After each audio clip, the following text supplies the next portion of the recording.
Hello everyone, मेरा नाम है नितेश चौहान। आप देख रहे हैं हमारा चैनल साइंसकारी और ये है एटॉमिक स्ट्रक्चर का पार्ट 2। तो सबसे पहले मेरा सजेशन ये होगा कि जिन्होंने भी पार्ट 1 नहीं देखा है वो पहले पार्ट 1 देखें, उसके बाद ही इस वीडियो में आएँ। ठीक है, तो चलिए बिना लेट किए शुरू करते हैं।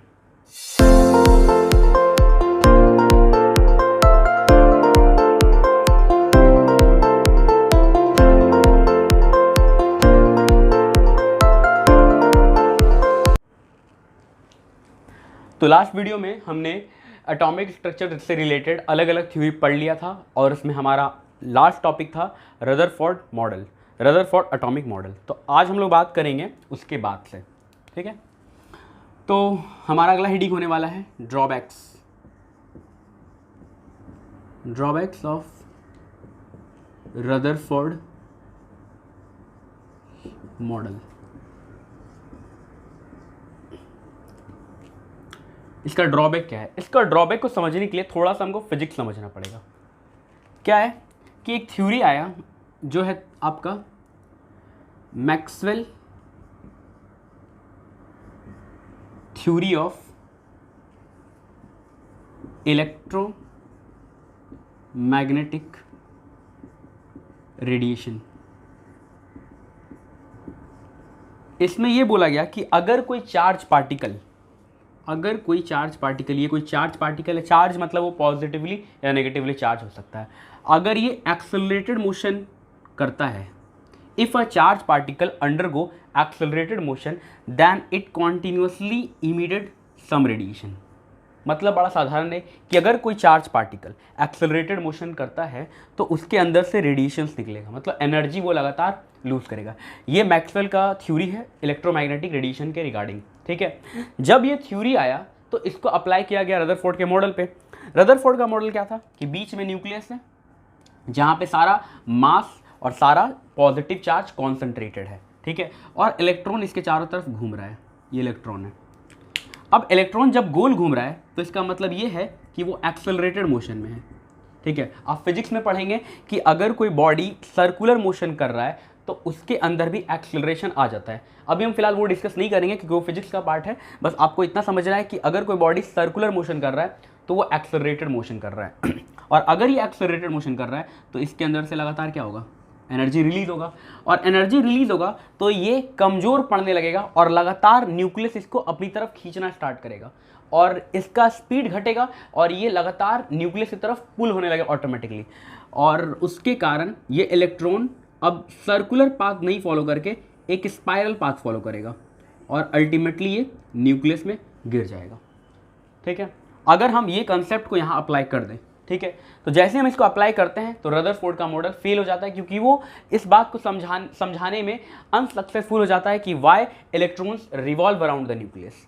क्योंकि मैक्सवेल के कारण क्या होना चाहिए कि इसको लगातार एनर्जी रिलीज करना चाहिए और फिर वो अल्टीमेटली न्यूक्लियस में गिर जाएगा। और अगर ऐसा होता है तो एटम का कंसेप्ट ही खत्म, क्योंकि एटम में न्यूक्लियस और इलेक्ट्रॉन तो अलग अलग जगह होना चाहिए था।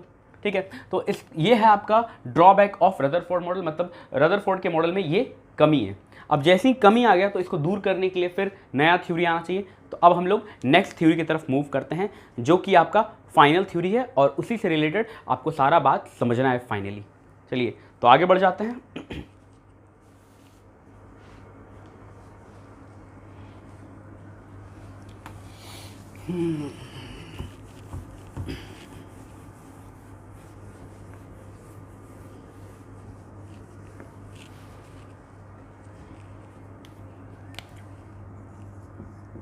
तो अगला थ्योरी है बोर्स एटॉमिक मॉडल। हालांकि ये जो मॉडल है ये बहुत ही इलेबोरेटेड है और हायर क्लासेस में इसके बारे में बहुत डिटेल में पढ़ाया जाता है कि ये मॉडल कैसे आया, क्या इसके पीछे रीज़न है, क्या लॉजिक है। लेकिन क्लास 9 में हम लोग इसको बहुत ज़्यादा एक्सप्लेन नहीं कर पाएंगे, तो इसको बहुत सिंप्लीफाइड वर्जन में पढ़ेंगे। ठीक है, अब जितना हम बता रहे हैं आपको उतना ही समझना है, उससे ज़्यादा दिमाग नहीं लगाना है, उससे ज़्यादा आप हायर क्लास में इसको कवर करेंगे। ठीक है, तो प्रॉब्लम ये था कि अगर इलेक्ट्रॉन को घूमना है तो उसको एनर्जी रिलीज नहीं करना चाहिए, क्योंकि अगर एनर्जी रिलीज करता है तो अल्टीमेटली न्यूक्लियस में गिर जाएगा। बोर्स ने कहा कि इलेक्ट्रॉन न्यूक्लियस के चारों तरफ घूम जरूर रहा है, लेकिन वो कहीं भी नहीं घूम रहा है, एट रैंडम नहीं घूम रहा है, वो किसी फिक्स्ड पाथ में घूम रहा है, एक फिक्स्ड पाथ में घूम रहा है। और ये फिक्स्ड पाथ का फिक्स्ड रेडियस है, फिक्स्ड रेडियस है, ये R1 R2 फिक्स्ड रेडियस है, और इस इलेक्ट्रॉन का फिक्स वेलोसिटी है। यहाँ इलेक्ट्रॉन है तो इसका भी वेलोसिटी है। इलेक्ट्रॉन्स रैंडम जगह में नहीं घूम रहा है, इलेक्ट्रॉन्स एक फिक्स्ड पाथ में घूम रहा है, और उस पाथ को इन्होंने नाम दिया ऑर्बिट। ठीक है, तो नील्स बोर साइंटिस्ट का नाम है, नील बोर। उन्होंने कहा है कि इलेक्ट्रॉन एक फिक्स पाथ में घूम रहा है, उस पाथ को हम ऑर्बिट कहते हैं। ये ऑर्बिट का टर्म प्लैनेट के केस में भी यूज किया जाता है। ठीक है, और उस पाथ का फिक्स्ड रेडियस है, इलेक्ट्रॉन का फिक्स्ड वेलोसिटी है, और जब तक इलेक्ट्रॉन उस पाथ में घूमता है तब तक उसका एनर्जी कांस्टेंट रहता है, मतलब वो एनर्जी रिलीज नहीं करता है। ठीक है, अकॉर्डिंग टू मैक्सवेल। ठीक है, अब ये आप सोचेंगे ऐसा क्यों हो रहा है, उसको वो तो चार्ज है और एक्सेलरेटेड मोशन कर रहा है, उसको तो एनर्जी रिलीज करना चाहिए। तो यहाँ पर ये वाला कंसेप्ट काम नहीं कर रहा है। जैसा कि हम बोल चुके हैं कि हम लोग इसके बहुत सिंप्लीफाइड वर्जन को पढ़ रहे हैं, हमको बस इतना ही समझना है कि अगर इलेक्ट्रॉन एक फिक्स पाथ को पकड़ लिया, ठीक है, फिक्स पाथ को पकड़ लिया तो वो एनर्जी रिलीज नहीं करेगा। ठीक है, तो पहला नंबर चीज़ ये है। दूसरा नंबर बात, अगर इलेक्ट्रॉन को एनर्जी एक्सचेंज करना है, मतलब या तो उसको एनर्जी लेना है या इलेक्ट्रॉन को एनर्जी देना है, तो उसको एक ऑर्बिट से दूसरे ऑर्बिट में जंप करना होगा। ठीक है, बिना ऑर्बिट जंप किए वो एनर्जी का एक्सचेंज नहीं कर सकता है। ठीक है, फॉर एग्जांपल आप मान लीजिए कि इस ऑर्बिट का एनर्जी है 5 जूल। ऐसा 5 जूल होता नहीं है, हम बस समझने के लिए बता रहे हैं कि इसका 5 जूल है, इसका मान लेते हैं 10 जूल है। ठीक है, और ये वाला थर्ड ऑर्बिट ले लेते हैं। ठीक है, थर्ड ऑर्बिट का एनर्जी मान लेते हैं 20 जूल है, और इस इलेक्ट्रॉन को हम एनर्जी सप्लाई करते हैं। इस बार हम एनर्जी दे रहे हैं और हम एनर्जी दे देते हैं 15 जूल। 15 जूल एनर्जी दे देते हैं। तो अगर हम 15 जूल एनर्जी दिए तो पहले इसके पास 5 था और 15 हम दिए, 20 हो गया। अब ये यहाँ नहीं रह पाएगा, अब सीधा ये जंप करेगा अपने हायर लेवल पे। कहाँ पे? सीधा ये थर्ड वाले ऑर्बिट पे पहुँच जाएगा, 1 2 3 थर्ड पे पहुँच जाएगा, क्योंकि वहीं पर 20 जूल होता है। वहाँ जाएगा और वहाँ रिवॉल्व करने लगेगा। अब ये ओरिजिनली तो फर्स्ट ऑर्बिट में रहने वाला था, थर्ड में तो रहने वाला था नहीं, तो वहाँ पर जाके ये रुकेगा नहीं, वहाँ पर जाकर वापस ये आएगा। वहाँ घूमने के बाद ये वापस वहीं आ जाएगा जहाँ से ये चला था, और वापस आने के लिए इसको फर्दर एनर्जी रिलीज करना पड़ेगा। कितना? 15 जूल। तो यहाँ हम देख रहे हैं कि एनर्जी का एक्सचेंज हो तो जरूर रहा है, लेकिन हमेशा नहीं। ये तभी होता है जब इलेक्ट्रॉन एक ऑर्बिट से दूसरे ऑर्बिट पे जंप करता है। जब तक वो उस ऑर्बिट में रहता है तब तक उसका एनर्जी कांस्टेंट रहता है। That's why orbit are also known as energy level. इनको हम एनर्जी लेवल भी कहते हैं, क्योंकि इसी ऑर्बिट से इलेक्ट्रॉन का एनर्जी का भी पता चलता है। एक और बात आप याद रखेंगे कि जैसे जैसे हम दूर जाते हैं न्यूक्लियस से, एनर्जी इंक्रीज करते जाता है, एनर्जी इंक्रीज करते जाता है। ठीक है, तो ये सारा पॉइंट है बोर्स एटॉमिक मॉडल के अकॉर्डिंग। ठीक है, तो क्या क्या आप लिख सकते हैं इसमें? आप पहले लिख सकते हैं electrons revolve around the nucleus in certain fix circular path. Certain, यहाँ लिख दे रहे हम, certain fixed circular path and that path is called orbit। पहला नंबर चीज, the energy of the orbit is constant। ये हम बोल रहे हैं, आप अपने नोट्स में इसको डालेंगे, ऐड करेंगे। the energy of the orbit is constant, that's why it is also known as energy level। ठीक है, सेकंड पॉइंट हो गया। Third point, the energy exchange take place only when electrons jump from one energy level to another। जब वो एक energy level से दूसरे पर जाता है तभी एनर्जी का एक्सचेंज होता है, ऐसे एनर्जी का एक्सचेंज नहीं होता है। ठीक है, तो इस तरह से हम एटम के स्टेबिलिटी को समझा पाएं। तो हम क्या देख रहे हैं कि बोर ने कोई एक्स्ट्रा ऑर्डिनरी काम नहीं किया, इन्होंने कोई एक्सपेरिमेंट नहीं किया, है ना। जैसे रदरफोर्ड के केस में क्या था और थॉमसन केस में क्या था कि दोनों ने एक्सपेरिमेंट किया और फिर अपना मॉडल दिया। थॉमसन क्या किया था कि वो उन्होंने इलेक्ट्रॉन का डिस्कवरी किया और इलेक्ट्रॉन का डिस्कवरी करके अपना प्लम पुडिंग मॉडल दिया। रदरफोर्ड ने न्यूक्लियस का डिस्कवरी किया और अपना प्लानिटरी मॉडल दिया। ठीक है, लेकिन बोर के केस में ऐसा कुछ नहीं है। बोर के केस में हम यही देख रहे हैं कि रदरफोर्ड के मॉडल को ही उन्होंने अच्छे से एक्सप्लेन कर दिया है, जो रदरफोर्ड नहीं कर पा रहे थे। इनका बस एक्सप्लेनेशन अच्छा मिला है। ठीक है, तो ये हमारा बोर्स एटॉमिक मॉडल हो गया है खत्म। तो उम्मीद कर रहे हैं आपको ये समझ में आ गया होगा और आप इसका नोट्स बना लेंगे। हम बहुत ज़्यादा नहीं लिखवा सकते हैं क्योंकि इससे क्या होता है, वीडियो का लेंथ बहुत लंबा हो जाता है और लंबा लंबा वीडियो देखना किसी को पसंद नहीं होता है। ठीक है, चलिए तो अब हम आगे बढ़ेंगे।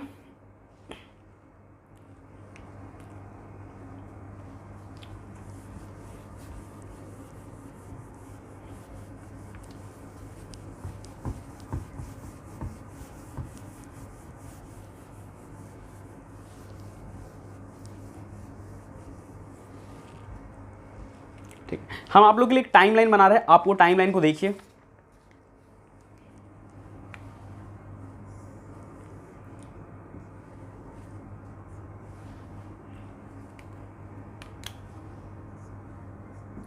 सबसे पहले 1808, उसमें क्या मिला हमको, Dalton's atomic theory. Dalton's atomic theory कब मिला, 1808 में।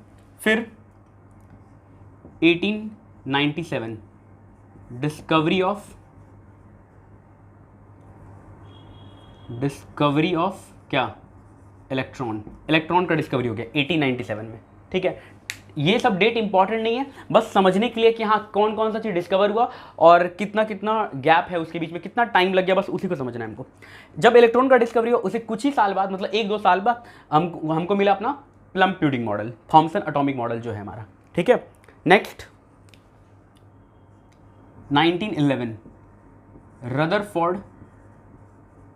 Rutherford atomic model.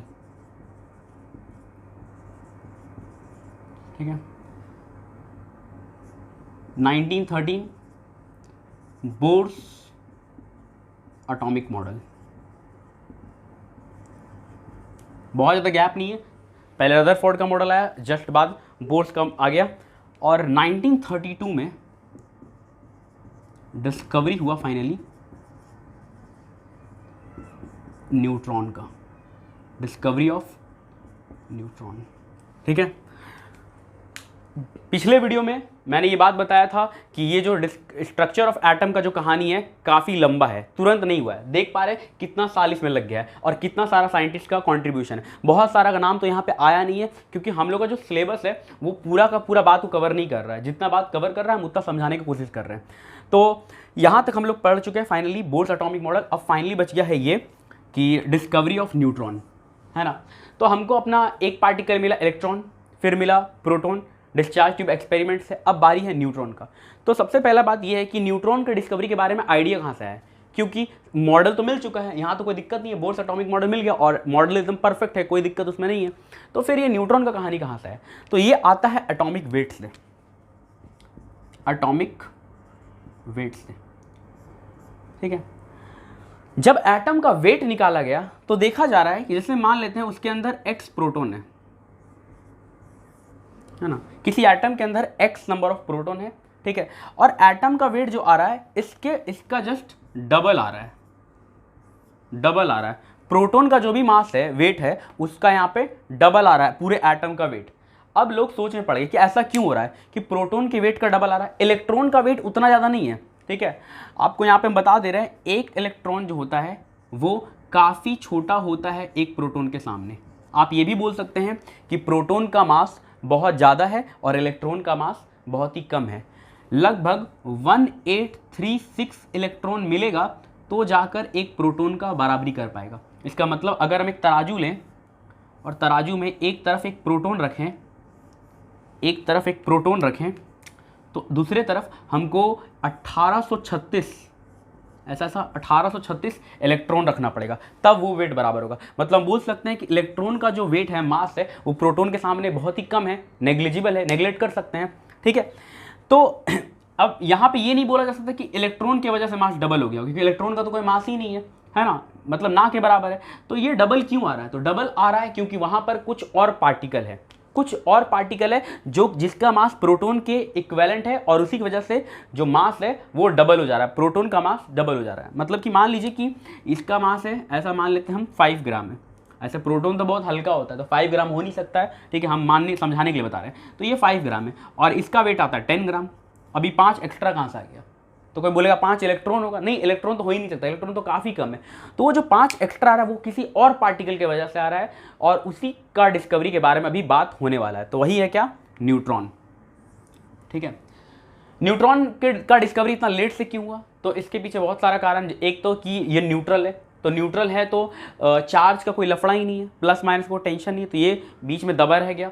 दूसरा नंबर बात, ये न्यूक्लियस के अंदर रहता है, तो मॉडल में बहुत ज़्यादा कंट्रीब्यूशन ये नहीं कर पा रहा है। ठीक है, तो अब बारी आ गया है एक ऐसे पार्टिकल के बारे में बात करने का जो कि न्यूट्रल है, मतलब उसमें कोई चार्ज नहीं है और उसका मास प्रोटॉन के मास के लगभग इक्विवेलेंट है। ठीक है, तो हम लोग अब हेडिंग डालेंगे डिस्कवरी ऑफ न्यूट्रॉन। ठीक है, तो इसका आप स्क्रीनशॉट ले लेंगे, फिर हम आगे बढ़ते हैं।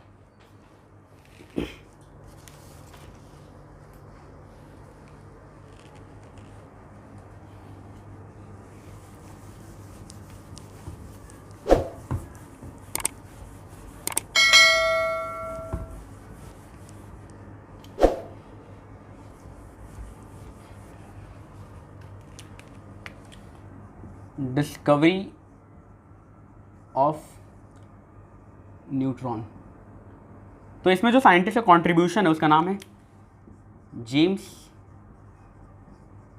चैडविक। जेम्स चैडविक का कंट्रीब्यूशन है न्यूट्रॉन के डिस्कवरी के लिए। तो इन्होंने किया क्या, इन्होंने बेरिलियम को बॉम्बार्ड करवाया अल्फा पार्टिकल से। ठीक है, तो लास्ट क्लास हम लोग पढ़ चुके थे अल्फा पार्टिकल मतलब हीलियम। ठीक है, तो हीलियम का एटॉमिक नंबर 2 है और मास नंबर 4 है। बेरिलियम आपको हम अपने पहले वीडियो में बताए थे कि आपको 1 to 20 कम से कम एटॉमिक नंबर याद करना है, अगर नहीं याद करेंगे तो बार बार फंसते ही रह जाएंगे। तो हीलियम का एटॉमिक नंबर 2 है और बेरिलियम का 4 है, और इसका डबल करके एक ज़्यादा होता है, तो ये 9 है। ठीक है, तो इस एक्सपेरिमेंट में किया क्या गया है कि एक शीट लिया गया है, थीन शीट, किसका, बेरिलियम का, ये बेरिलियम शीट है, और इसको अल्फा पार्टिकल से, ये अल्फा पार्टिकल है, इससे बॉम्बार्ड करवाया गया। ठीक है, तो बॉम्बार्ड करवाने वक्त एक रिएक्शन हुआ, केमिकल रिएक्शन हुआ, और यहाँ से एक ऐसा पार्टिकल रिलीज हुआ है जो न्यूट्रल है, और that neutral particle is known as neutron, वही न्यूट्रॉन है। तो यहाँ पे एक केमिकल रिएक्शन हो चुका है। ठीक है, अब केमिकल रिएक्शन से बना क्या है, तो पहला बना है कार्बन। ठीक है, और ये न्यूट्रॉन रिलीज हुआ है। ठीक है, तो कार्बन का एटॉमिक नंबर है 6 और मास नंबर है 12। ठीक है, देखिए आप जब इस तरह का रिएक्शन लिखते हैं तो यहाँ पर एटॉमिक नंबर और मास नंबर को कंजर्व करना पड़ता है, मतलब कि नीचे वाला को ऐड करना है, तो 4 + 2 हो रहा है, तो नीचे इधर भी LHS में अगर 6 हो रहा है तो RHS में भी 6 हो जाना चाहिए। इसका मतलब यहाँ पे वैल्यू क्या आएगा, 0। 6 + 0 6 और 4 + 2 6। ऊपर देखें तो 9 + 4 13 हो रहा है, तो यहाँ पे 12 और यहाँ पे 1 होगा। तो इससे ये पता चल रहा है कि न्यूट्रॉन का मास तो 1 यूनिट होता है, लेकिन उसका कंट्रीब्यूशन एटॉमिक नंबर में 0 होता है। ठीक है, अभी 0 क्यों होता है, अभी आने वाले टाइम पे आपको पता चल जाएगा, थोड़ी देर में हम इसको एक्सप्लेन करने वाले। तो इस एक्सपेरिमेंट में बेरिलियम के शीट को अल्फा पार्टिकल से बॉम्बार्ड कराया गया और वहाँ से एक न्यूट्रल पार्टिकल रिलीज हुआ, और that neutral particle is basically neutron. तो इस तरह से न्यूट्रॉन का डिस्कवरी हो चुका है जेम्स चैडविक की तरह। तो अब फाइनली हमारे पास एटम का तीनों सब एटॉमिक पार्टिकल आ गया है, और अब हम एक टेबल बना के इन तीनों का प्रॉपर्टी को डिस्कस कर लेते हैं एक ही बार में। ठीक है, चलिए, तो इसको आप नोट कर लेंगे।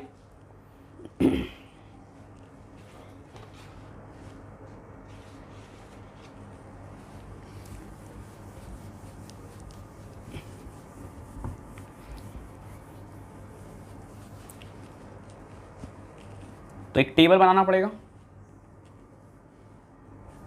सबसे पहला इधर सब एटॉमिक पार्टिकल,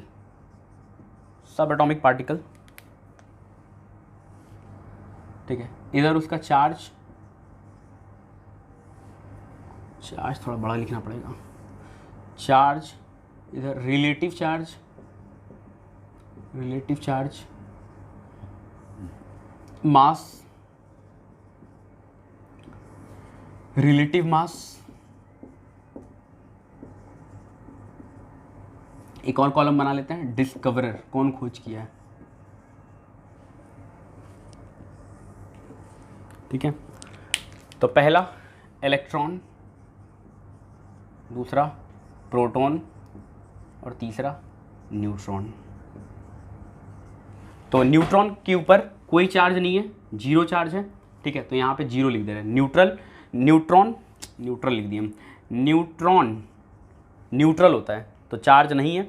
प्रोटॉन के ऊपर पॉजिटिव चार्ज है और इलेक्ट्रॉन के ऊपर नेगेटिव चार्ज है। और कितना चार्ज है, तो जितना पॉजिटिव प्रोटॉन के ऊपर है उतना ही नेगेटिव इलेक्ट्रॉन के ऊपर है। ठीक है, तो ये जो चार्ज है इतना होता है 1.6 इंटू 10⁻⁻19 कूलम। तो ये नेगेटिव में आएगा और यहाँ पे पॉजिटिव में आएगा। तो चार्ज का मैग्नीट्यूड सेम है, वैल्यू सेम है, बस साइन उल्टा है, यहाँ प्लस है और यहाँ माइनस है। ठीक है, हम लोग पढ़ चुके हैं इसके बारे में पिछले वीडियो में। रिलेटिव चार्ज अगर हम इसको 1 यूनिट मान ले तो ये -1 हो जाएगा और ये क्या हो जाएगा +1। ठीक है, तो चार्ज में तो बहुत लफड़ा नहीं है, क्लियर है। ठीक है, अब मास का बात करते हैं। तो इलेक्ट्रॉन का मास होता है 9.1 इंटू 10⁻31 kg। प्रोटॉन का मास 1.672 इंटू 10⁻27 kg। इसका मास 1.674 इंटू 10⁻27 kg। ठीक है, अब ध्यान से देखिए तो यहाँ पर किसका मास कम दिख रहा है, तो सबसे कम मास है इलेक्ट्रॉन का। कैसे, 10⁻31 है, तो माइनस में अगर पावर बढ़ रहा है मतलब वो छोटा हो रहा है। तो ये बहुत ही छोटा यूनिट है और ये बहुत ही बड़ा यूनिट है। ठीक है, तो ये कितना 4 जीरो का अंतर है, 1 जीरो यहाँ से हटा दे 3 जीरो का अंतर है, 1000 टाइम्स, तो करीब 1000 टाइम्स ज़्यादा है ये। ठीक है, और अभी अगर हम लोग इसके मास को, प्रोटॉन के मास को 1 यूनिट मान लें और 1 AMU मान लें, ऐसे एग्जैक्टली 1 AMU होता नहीं है, लेकिन अगर हम प्रोटॉन के मास को एग्जैक्टली 1 AMU कंसीडर करते हैं तो न्यूट्रॉन का मास भी लगभग 1 AMU होगा। क्या दिख रहा है, लगभग वैल्यू सेम है, बस अंतर कहाँ पे, यहाँ 2 पे है और 4 पे है। तो न्यूट्रॉन का मास थोड़ा सा ज़्यादा है, स्लाइटली ज़्यादा है। ऐसे आपसे कोई पूछेगा प्रोटॉन और न्यूट्रॉन के मास के बारे में तो आपको बस इतना बोलना है कि दोनों का मास लगभग बराबर होता है। ठीक है, लेकिन फिर भी दोनों में कौन ज़्यादा है, तो आंसर न्यूट्रॉन होगा, बस थोड़ा सा ज़्यादा है। ठीक है, इसलिए हम 1 कंसीडर कर लिए। लेकिन इलेक्ट्रॉन का मास तो काफ़ी कम है, अभी हम बताए थे कितना 1836 AMU। ठीक है, 1836 इलेक्ट्रॉन मिलेगा तब जाकर प्रोटॉन बनेगा। मतलब इलेक्ट्रॉन का मास बहुत ही कम है, क्योंकि एटम के अंदर क्या होता है, जितना इलेक्ट्रॉन होता है उतना प्रोटॉन होता है, तो हम इलेक्ट्रॉन को नेग्लेक्ट करते हैं उसका मास को। ठीक है, डिस्कवरर, तो डिस्कवरर आपको पता है, हम लिख नहीं रहे हैं। ये इलेक्ट्रॉन में कौन सा है, जे थॉमसन। ठीक है, प्रोटॉन में ई गोल्डस्टीन और न्यूट्रॉन में जेम्स चैडविक। तो ये हमारा सब एटॉमिक पार्टिकल का सारा इन्फॉर्मेशन आ गया है। आप इस पूरे इन्फॉर्मेशन को अच्छे से याद करेंगे और नहीं होगा तो अपने पास एक टेबल बनाकर अपने सामने रखेंगे, क्योंकि ये केमिस्ट्री में बार बार यूज़ होते रहेगा। ठीक है, केमिस्ट्री में क्या क्या इंपॉर्टेंट है, क्या क्या बहुत ज़्यादा यूज होता है, वो हम समय समय पे आपको बताते रहेंगे, तो आप उसको अच्छे से कवर करेंगे और उसको याद करने का कोशिश करेंगे। ठीक है, तो ये हमारा हो गया है ख़त्म यहाँ पे सब एटॉमिक पार्टिकल। इसका आप स्क्रीनशॉट लीजिए, फिर हम लोग आगे बढ़ेंगे।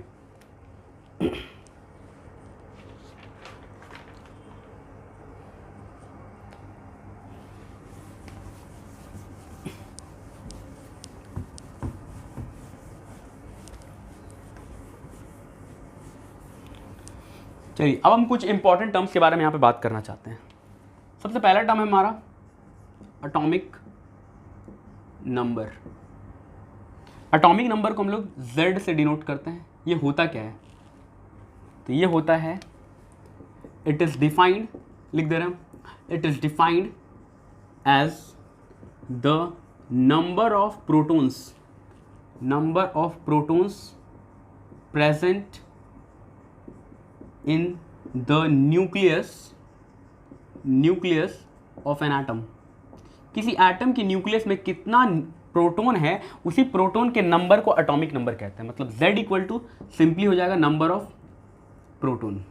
ठीक है, बहुत लोग क्या करते हैं कि Z को नंबर ऑफ इलेक्ट्रॉन बोल देते हैं डेफिनेशन में, लेकिन वो डेफिनेशन गलत है।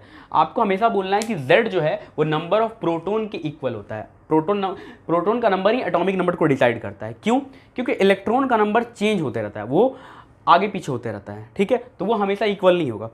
तो कब इक्वल होगा, बस एक ही कंडीशन है उसके इक्वल होने का, हमेशा नहीं होगा। तो यहाँ पे हम लिख रहे हैं फॉर न्यूट्रल एटम, अगर एटम न्यूट्रल है, उस पर कोई चार्ज नहीं है, अगर एटम पे कोई चार्ज नहीं है, then only number of proton is equal to number of electron. ठीक है, जैसे कि एग्जाम्पल के तौर पे अगर हम बात करें सोडियम का, तो सोडियम का एटॉमिक नंबर 11 है। एटॉमिक नंबर 11 है मतलब इसके पास 11 प्रोटॉन है, और यहाँ पर हमको अभी कोई चार्ज नहीं दिख रहा है, न्यूट्रल दिख रहा है। इसका मतलब यहाँ पे 11 इलेक्ट्रॉन भी है। तो इलेक्ट्रॉन डायरेक्ट नहीं बोलना है, पहले तो प्रोटॉन बोलना है, इलेक्ट्रॉन तब बोलना है जब वो न्यूट्रल होगा। ठीक है, और अगर चार्ज होगा तो फिर ये चेंज होगा। कैसे? तो फॉर चार्ज्ड पार्टिकल, जिसको हम कैटायन और एनायन बोलते हैं, तो अगर मेरा नंबर ऑफ प्रोटॉन ज़्यादा हो जाएगा इलेक्ट्रॉन से, तो ये क्या हो जाएगा? पॉजिटिवली चार्ज, पॉजिटिवली चार्ज मतलब कैटायन बन जाएगा ये, है ना। और अगर उल्टा, अगर नंबर ऑफ प्रोटॉन से ज़्यादा हो गया नंबर ऑफ इलेक्ट्रॉन, इलेक्ट्रॉन का नंबर ज़्यादा हो गया, तो ये नेगेटिवली चार्ज हो जाएगा और बन जाएगा अनायन। ठीक है, तो अगर चार्ज आ गया है तो इलेक्ट्रॉन और प्रोटॉन का नंबर वेरी कर सकता है। एग्जाम्पल समझते हैं, जैसे कि एग्जाम्पल है Cl-, तो क्लोरीन का एटॉमिक नंबर 17 है। तो अगर एटॉमिक नंबर 17 है तो चाहे जो हो जाए प्रोटॉन का नंबर तो 17 ही रहेगा, कोई टेंशन यहाँ पे नहीं है। और यहाँ पे नेगेटिव चार्ज आ रहा है। नेगेटिव चार्ज का मतलब है कि वहाँ पर नंबर ऑफ इलेक्ट्रॉन एक्सेस में है, ज़्यादा है, क्योंकि इलेक्ट्रॉन के ऊपर नेगेटिव चार्ज होता है। और अगर दोनों इक्वल होता तो प्लस माइनस कट जाता, बैलेंस हो जाता। जैसे कि अगर मेरे पास +10 है और -10 है तो अल्टीमेटली वो न्यूट्रल हो जाएगा, जीरो हो जाएगा। लेकिन अगर माइनस वाला ज़्यादा है तो रिजल्ट माइनस में आएगा। जैसे कि प्लस तो है 10 लेकिन माइनस से 11, तो रिजल्ट क्या आएगा? -1। तो वही यहाँ पे हो रहा है, -1 आ रहा है। इसका मतलब है कि यहाँ पर नेगेटिव वाला ज़्यादा है, तो वो कौन है? इलेक्ट्रॉन है, इलेक्ट्रॉन ज़्यादा है। अब कितना ज़्यादा है? तो जितना माइनस चार्ज है, एक माइनस चार्ज है, इसका मतलब साफ है कि एक इलेक्ट्रॉन यहाँ पे एक्स्ट्रा है। तो नॉर्मली यहाँ पे कितना इलेक्ट्रॉन होना चाहिए था? 17, इक्वल होना चाहिए था। लेकिन अब एक एक्स्ट्रा इलेक्ट्रॉन है, तो यहाँ इलेक्ट्रॉन का नंबर हो जाएगा कितना? वो हो जाएगा 18, इलेक्ट्रॉन का नंबर 18 हो जाएगा। ठीक है, चलिए समझ गए होंगे। नहीं समझे तो एक और एग्जाम्पल लेते हैं, फिर से समझते हैं। ठीक है, जैसे दूसरा एग्जाम्पल ले लेते हैं मैग्नीशियम का। तो मैग्नीशियम +2, एटॉमिक नंबर 12। तो अगर एटॉमिक नंबर 12 है तो डायरेक्टली हम बोलेंगे कि नंबर ऑफ प्रोटॉन 12 है। अब इलेक्ट्रॉन का नंबर क्या होगा? इलेक्ट्रॉन का ही नंबर वेरी करेगा, प्रोटॉन का नंबर वेरी नहीं करेगा, इलेक्ट्रॉन का ही वेरी करेगा। अब प्लस ज़्यादा है, प्लस ज़्यादा है मतलब प्रोटॉन ज़्यादा है, प्रोटॉन ज़्यादा है। ठीक है, और इलेक्ट्रॉन कम है, तो इलेक्ट्रॉन कितना कम है? तो जितना चार्ज है, तो 2 चार्ज है मतलब 2 कम है। तो नॉर्मली इलेक्ट्रॉन को बराबर होना चाहिए था 12, लेकिन चार्ज आने की वजह से इलेक्ट्रॉन 2 ठो कम कर देना है आपको, तो आंसर हो जाएगा यहाँ पे 10। ठीक है, तो अब उम्मीद कर रहे हैं आपको ये सारा बात समझ में आ गया। कुछ लोग को ये बात पहले से मालूम होगा, लेकिन जिनको नहीं मालूम है उनके लिए हम ये बता दिए हैं। अगर आपको फिर भी समझ में नहीं आता है तो आप इसको रिवाइंड करके देखिए, क्लियर हो जाएगा, बहुत ज़्यादा टफ नहीं है। ठीक है, तो ये था हमारा एटॉमिक नंबर। ठीक है, आप इसको नोट करें, फिर हम आगे बढ़ते हैं।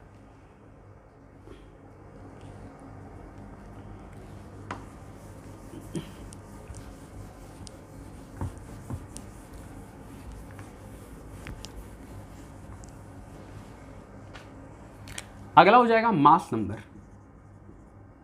और इसको हम लोग ए से डिनोट करते हैं। और ये होता क्या है, तो इसको हम बोल के समझा दे रहे। It is the sum of number of proton and neutron present inside the nucleus of an atom.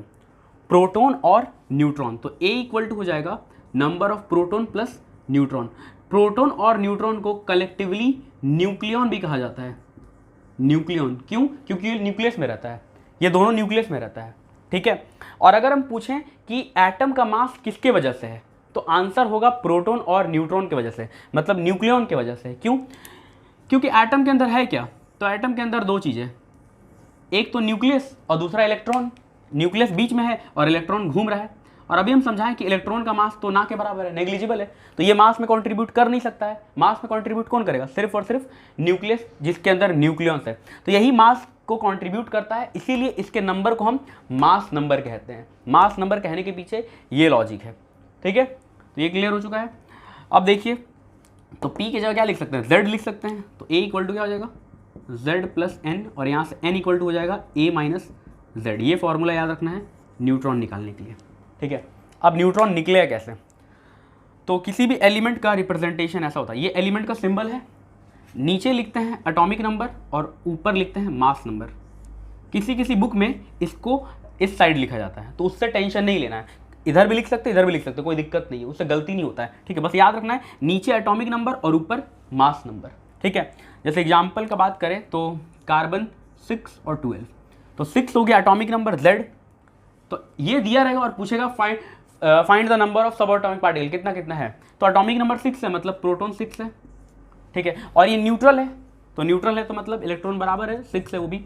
और न्यूट्रॉन कितना होगा? तो न्यूट्रॉन के लिए क्या करना है? A माइनस Z, A ऊपर होता है Z माइनस होता है नीचे होता है, तो 12 माइनस 6 दैट इज 6। तो इस तरह से हम तीनों का नंबर कैलकुलेट कर सकते हैं with the help of these formulas. ठीक है, तो ये हो गया हमारा एटॉमिक नंबर और मास नंबर। चलिए अब कुछ और टर्म की तरफ आगे बढ़ते हैं। तो स्क्रीनशॉट ले लीजिए इसका।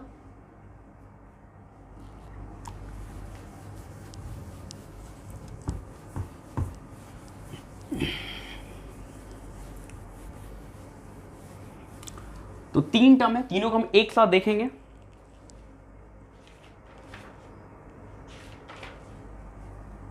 पहला है आइसोटोप,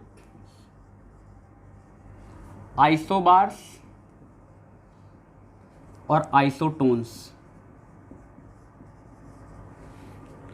अगर हम थोड़ा सा वर्ड रूट का जानकारी रखते हैं तो मेरे लिए साइंस बहुत आसान हो जाता है। जैसे कि यहाँ बार बार हमको आइसो वर्ड दिख रहा है, तो अगर हम कोई बता दे कि आइसो वर्ड का क्या मीनिंग है तो तुरंत हम ये वाला का तीनों का मीनिंग जान सकते हैं एक ही साथ में। तो आइसो का मीनिंग होता है सेम, जहां भी आइसो लिखा है इसका मतलब होता है सेम।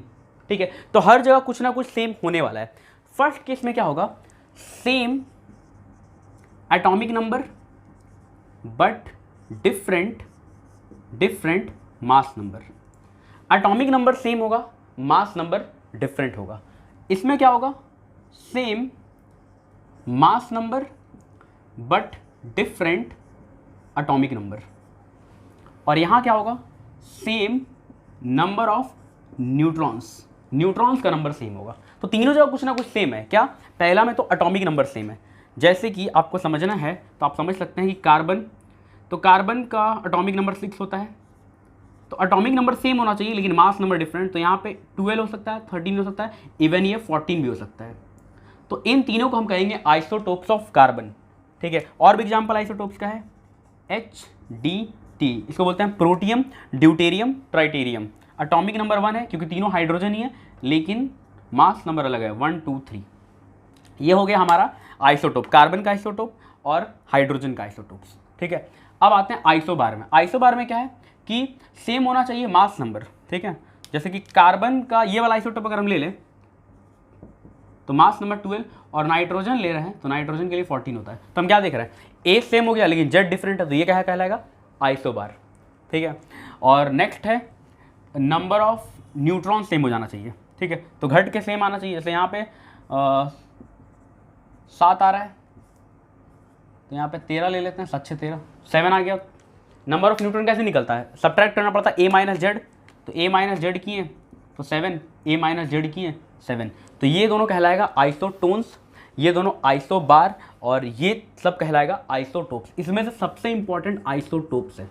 ठीक है, अब ये इंपॉर्टेंट क्यों है इसको थोड़ा डिटेल में हम लोग जाके समझते हैं। इस पर हमको थोड़ा स्पेशल अटेंशन देना है, थोड़ा स्पेशल फोकस करना है, क्योंकि इसके बारे में डिस्कशन बार बार आते रहता है। ठीक है, इवन मेरे फर्स्ट वीडियो में भी इसका कंसेप्ट था, लेकिन वहाँ पर मेरा पहला वीडियो था इसीलिए हम बहुत ज़्यादा एक्सप्लेन नहीं कर पाए थे। तो जिसकी वजह से बहुत लोगों ने क्वेश्चन अराइज किया कि सर आप जो बोल रहे हो वो थोड़ा पार्शियली करेक्ट नहीं है, इनकरेक्ट है। लेकिन मेरे पास वहाँ पर टाइम नहीं था कि हम उसको पूरी तरह समझाएं, लेकिन अब हम उसको समझा सकते हैं। तो समझिए इसको कि क्या सीन है। ठीक है, पहले आप इसका स्क्रीनशॉट लीजिए, फिर हम इसको अच्छे से एक्सप्लेन करते हैं।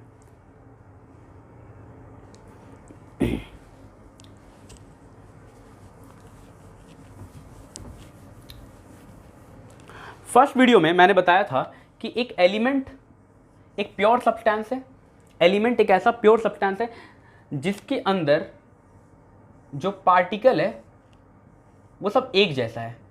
अब एक जैसा का मतलब क्या है, एक जैसा का मतलब है केमिकली सेम है, chemically same, not physically same.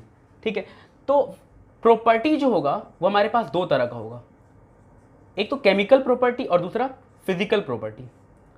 Chemical property और second physical property. Chemical property depend करता है पूरी तरह से नंबर ऑफ इलेक्ट्रॉन्स पे, क्योंकि जब रिएक्शन होता है तो इलेक्ट्रॉन का ही एक्सचेंज होता है, इलेक्ट्रॉन गेन या फिर लूज होता है। ठीक है, तो इलेक्ट्रॉन का एक्सचेंज होता है, तो केमिकल प्रॉपर्टी डिपेंड करेगा नंबर ऑफ इलेक्ट्रॉन पे, नंबर ऑफ इलेक्ट्रॉन पे। लेकिन ये फिजिकल प्रॉपर्टी ये नंबर ऑफ इलेक्ट्रॉन पे डिपेंड नहीं करता, ये मास पे डिपेंड करता है, ये डिपेंड करता है नंबर ऑफ इलेक्ट्रॉन पे। अगर नंबर ऑफ इलेक्ट्रॉन बदल रहा है तो ये केमिकल प्रॉपर्टी बदल जाएगा। ठीक है, और अगर मास बदल रहा है तो ये फिजिकल प्रॉपर्टी बदल जाएगा। ठीक है, चलो आइसोटोप की तरफ ध्यान देते हैं। जैसे कि हम इस कार्बन की तरफ ध्यान देना चाहते हैं, तो ये कार्बन का एटॉमिक नंबर 6 है, इसका भी 6 है। फिलहाल इन दोनों को देखते हैं। तो इसके पास 6 इलेक्ट्रॉन है, इसके पास भी 6 इलेक्ट्रॉन है। क्या इलेक्ट्रॉन डिफरेंट है? नहीं, इलेक्ट्रॉन डिफरेंट नहीं है, तो इसका मतलब इनका केमिकल प्रॉपर्टी सेम है। ये लोग केमिकली आइडेंटिकल है, ठीक है। लेकिन मास क्या है? तो मास हमको समझ में आ रहा अलग होगा, क्योंकि यहाँ पे 12 यूनिट, यहाँ पे 13, यही मास को कंट्रीब्यूट करता है, मास नंबर, इसी की वजह से मास आता है। तो मास तो अलग अलग है, तो इनका फिजिकल प्रॉपर्टी डिफरेंट होगा। तो यहीं से आप बोल सकते हैं कि isotopes are chemically identical but not physically identical, ठीक है। आइसोटोप्स क्या होता है? केमिकली आइडेंटिकल होता है, मतलब उनका केमिकल प्रॉपर्टी सेम होता है, लेकिन फिजिकल प्रॉपर्टी डिफरेंट होगा, ठीक है। फिजिकल प्रॉपर्टी डिफरेंट होगा। तो जब हम एलिमेंट का बात कर रहे थे, तो हम ऐसे पार्टिकल का बात कर रहे थे जिनका केमिकल प्रॉपर्टी सेम होना चाहिए। जैसे कि अगर हम कार्बन ले रहे हैं, तो यहाँ पे एक अलाउड है कार्बन 12 और कार्बन 13 लेना, ठीक है। क्यों? क्योंकि उनका केमिकल प्रॉपर्टी सेम है। इन दोनों का फिजिकल प्रॉपर्टी भले डिफरेंट है, लेकिन केमिकल प्रॉपर्टी सेम है। तो ये ऐसा सा पार्टिकल एलिमेंट के अंदर आ सकता है, ठीक है। याद कीजिए, आप पढ़े हैं डाल्टन्स एटॉमिक थ्योरी, और वहाँ पर यही मिस्टेक था। वहाँ क्या बोला गया था? पिछले वीडियो में मैंने बताया था कि वहाँ ये बोला गया था कि एलिमेंट के अंदर जो भी एटम होता है वो सब आइडेंटिकल होता है। अगर एलिमेंट सेम है तो, जैसे कार्बन है तो सब सेम होगा, लेकिन ये दोनों डिफरेंट था, वहाँ पे बताया गया था। यहाँ पे डिफरेंट था आइसोटोप्स की वजह से। तो आइसोटोप्स की वजह से फिजिकल प्रॉपर्टी डिफरेंट हो गया, और इन सब बातों को डाल्टन ने मेंशन नहीं किया था, जिसकी वजह से हम उसके इस एक्सप्लेनेशन को, मतलब इस पॉइंट को गलत ठहरा दिए थे कि ये वाला पॉइंट गलत हो गया है, ठीक है। तो यहाँ पे हम आइसोटोप्स का इंपॉर्टेंस समझ रहे हैं, और वो कैसे एलिमेंट को समझाने में कंट्रीब्यूट कर रहा है, इसको हम समझ रहे हैं, ठीक है। अगर आपको फिर भी ये बात क्लियर नहीं हो पा रहा है, तो आप कमेंट में लिखिएगा, हम फिर फर्दर अगर वीडियो बनाते हैं तो इसको हम और डिटेल में ले जाके एक्सप्लेन कर देंगे, ठीक है। क्योंकि क्लास को भी ध्यान रखना पड़ता है, आप लोग जूनियर क्लासेस में, और उस लेवल तक बहुत ज़्यादा एक्सप्लेनेशन नहीं दिया जा सकता है, ठीक है। बस याद ये रखना है कि आइसोटोप्स केमिकली सेम होता है। क्यों सेम होता है? क्योंकि इनके पास नंबर ऑफ इलेक्ट्रॉन्स सेम होता है, लेकिन इनका फिजिकल प्रॉपर्टी डिफरेंट होगा। जैसे इनका बॉइलिंग पॉइंट, इनका डेंसिटी, ये सब फिजिकल प्रॉपर्टी में आता है, ठीक है। ये सब डिफरेंट होगा। आइसोटोप्स का डिफरेंट यूज है। जैसे कि ये आइसोटोप कार्बन 14, इसका यूज होता है रेडियो कार्बन डेटिंग में। एक टेक्नोलॉजी है जिसके थ्रू हम किसी भी सब्सटेंस का एज पता लगाते हैं। हिस्ट्री में आपने पढ़ा होगा कि हजारों साल पुराना चीज़ का एज पता चलता है कि ये कितने साल पुराना है। जैसे इंडस वैली सिविलाइजेशन का जो भी सामान है उसका हम एज पता कर लेते हैं। वो कैसे पता चलता है? तो वो इस आइसोटोप का यूज करके होता है, ठीक है, कार्बन 14, ठीक है। उसी तरह ये जो डी है, ये जो हाइड्रोजन का आइसोटोप है, ये D2O बनाता है। जैसे ये बनाएगा H2O, तो ये बनाता है D2O। इसको बोलते हैं हैवी वाटर, ठीक है। और हैवी वाटर का यूज हम लोग रेडियो इसमें करते हैं, आपका क्या बोलते हैं, न्यूक्लियर एनर्जी बनाने में, जहाँ पे हम न्यूक्लियर एनर्जी बनाते हैं, ठीक है। न्यूक्लियर रिएक्शन कराने में हम इस हैवी वाटर का यूज़ करते हैं, ठीक है। तो आइसोटोप्स का बहुत सारे यूज है, बहुत ज़्यादा यहाँ पे एक एग्जांपल हम नहीं दे रहे, आप एग्जांपल खुद से पढ़िए। आपको बेसिकली आइसोटोप्स का मतलब समझना है, और वो किस तरह से एलिमेंट को समझा रहा है, और उसका क्या डिफरेंट है, क्या सेम है, वही हमको समझना है, ठीक है। तो उम्मीद कर रहे हैं आपको ये सारा लेक्चर समझ में आ गया होगा। अब हम इस वीडियो को एंड करते हैं, और आपसे मिलेंगे हम अगले वीडियो में। तब तक के लिए थैंक यू वेरी मच।